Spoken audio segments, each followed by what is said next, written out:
আসসালামু আলাইকুম। মোবাইলটির প্রবলেম হলো মোবাইলটি ডেড অবস্থায় আসছে আর কি। সে স্যামসাং A71 মডেলটা হলো স্যামসাং A71। আমি চেক করে মোবাইলটি শর্ট অবস্থায় পাই আর কি। মোবাইলে শর্ট আছে, অটো রেটিং ছিল, যার কারণে আমি এটাকে আপনার যে শর্ট কিলার আছে শর্ট কিলার ঠেকিয়ে আমি শর্টটা রিমুভ করি আর কি। তে দেখাচ্ছি যে কীভাবে কোন জায়গায় শর্ট পাচ্ছি আপনাদের দেখাচ্ছি।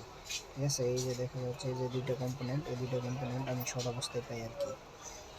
শর্ট অবস্থায় পাওয়ার কারণে আমি এখানে যে 4G এবং এই জায়গাতে আমি দুয়ো থেরাপি ইউজ করি এবং এখানে শর্ট কিলার ঠেকাই 1.8 ভোল্টেজ দিয়ে।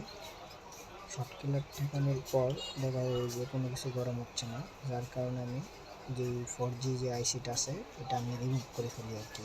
যে 4G রিমুভ করার পর 4Gটা রিমুভ করার পর দেখা যাচ্ছে যে আমাদের শর্ট যায়নি। তার পরবর্তীতে আমি আবার ওটা মাদারবোর্ডে শর্ট ধোয়া থেরাপি দিই। ধোয়া থেরাপি দিয়ে ভালো করে ধোয়া থেরাপি দিয়ে তারপরে আমি আবার পুনরায় শর্ট কিলারটি ঠেকাই।